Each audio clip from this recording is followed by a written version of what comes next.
Hi folks, you're all very welcome back to 3 Minute Tales. This is the She-Bean and I'm your host Shanna Key. Now, every once in a while I come upon a story that really blows me away, and today's story is just one of those. I don't want to give too much away, but I hope it affects you the way it affected me, because I just fell in love with it.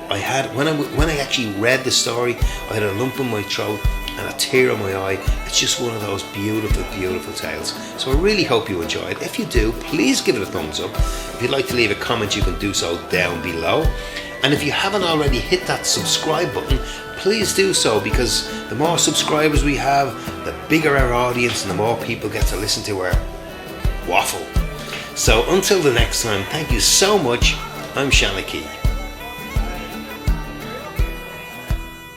While serving with the British RAF in Germany during the early 1980s, Scottish cadet 19-year-old David Campbell met 18-year-old Spanish bar worker Catalina Garcia and began a 7-month-long relationship with the young girl.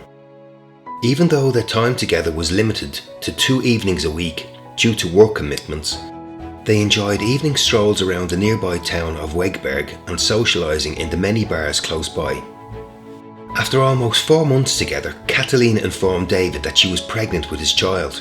She was unsure as to how her young boyfriend would take the news, but to her delight, David was overjoyed. Undecided as to what the future held for them both, they kept the news secret and decided not to inform either of the families until they put some plans into place. Being so young, the couple were somewhat overwhelmed by it all, but when David suggested that she return to Scotland with him when his overseas tour finished, she accepted his proposal. Restrictions on young cadets fraternising with the locals meant that David could not even tell his closest of army colleagues his good news in case it made it back to his superiors. On the night of the 7th of December 1983, the young couple met for dinner at a small restaurant close by. As they dined, Catalina informed David that she had told her parents about him and about her pregnancy earlier that day. David voiced his concern, fearing that they might insist on her returning to Spain, but Catalina reassured him that although shocked by her news, they were okay with it, so he decided that he should tell his parents back in Scotland the following day. Catalina smiled with contentment. After finishing their meal, they began the 15-minute walk back to Catalina's boarding house. The road was a very narrow country road with no public lighting and no footpath, so for safety's sake, the young couple walked hand in hand, single file. As they came to a blind bend, they could see the lights of an oncoming vehicle appear and stepped in close to the hedge that lined the road. As the vehicle approached them, it became evident that it was driving erratically and travelling at great speed, so David held Catalina's hand tightly. Without any chance of avoiding the speeding car, it veered wildly across the road and hit the young couple head on. David was thrown into the air and Catalina was catapulted over the hedge. The vehicle screeched to a halt before accelerating away from the scene of the accident at speed.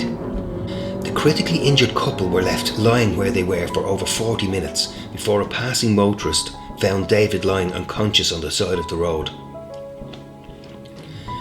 Unaware of Catalina, who was lying on the other side of the hedge, an ambulance crew attended the severely injured David before bringing him to a military hospital. It was touch and go for David for the first 4 days, who underwent 2 operations to try and stop a bleed on his brain. He remained in a coma for a further 6 weeks before being flown back to the UK for further treatment. When David eventually woke from his coma on the 23rd of January 1984, he had no recollection of the accident. He had extensive physiotherapy and rehabilitation for a further 6 months before he was released from hospital. Due to the extent of his injuries, he was subsequently discharged from the RAF and spent a further 8 months recovering from his injuries at his parents' home. As time passed, he had fleeting memories of a relationship with a young woman, but he couldn't put them all together. Eventually, when he was fit enough to resume employment, he secured a job with Her Majesty's Revenue and Customs, working at the North English port of Newcastle as a trainee customs officer. In June 1988, he met 23-year-old May Sturgis, who he subsequently married 2 years later, and set up home in Bedlington, 12 miles north of Newcastle.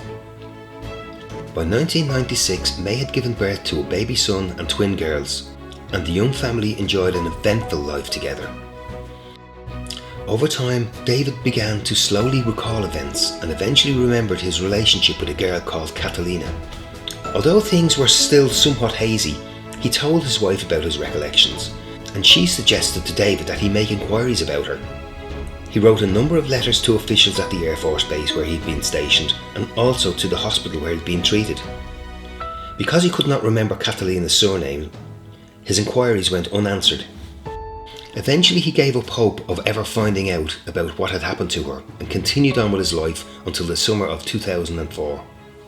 Overseeing a customs check of a ferry arriving from Amsterdam, his job was to randomly check the luggage of incoming passengers for any drugs, illegal substances and smuggled cigarettes. As passengers filed through the customs checkpoint, he noticed the young woman approaching him. Hitting him like a lightning bolt, everything came flooding back to him. Suddenly, the memory of Catalina was crystal clear in his head. Standing no more than 10 feet away from David was none other than Catalina. Strangely, she had not changed a bit, but David was in no doubt that it was her. Standing in front of her, the alarmed look on his face was so evident that it unnerved the young woman. She stopped and stared at him before holding her passport out for inspection. "Catalina," he said, numb with shock. The young girl shook her head. David was baffled. He stood rooted to the spot for a number of seconds before he took the young girl's passport from her, his hands trembling uncontrollably. He opened the passport and stared at the young girl's passenger's name, Sofia Garcia, born on the 10th of May 1984. He continued to stare at Sofia, still shaking with shock. Confused, Sofia asked if everything was okay. David composed himself and apologised. "I'm sorry, you just remind me of someone I once knew in Germany," he said, handing her passport back to her. She stared at him intently. "Really? Who?" asked Sofia.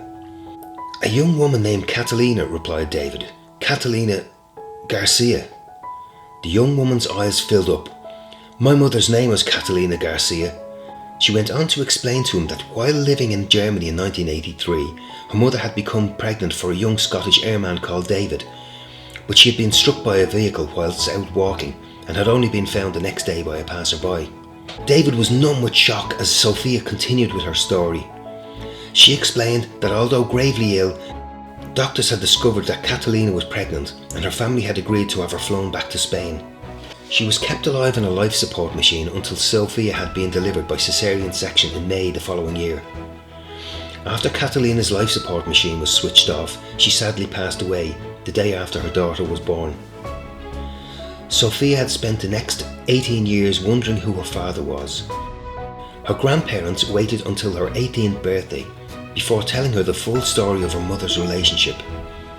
It had taken another 2 years before Sophia decided to attempt to find her father. With odds of millions to one, the first person she came in contact with when she arrived in Britain was incredibly her long-lost father. They spent the next week catching up before Sophia had to return to Spain.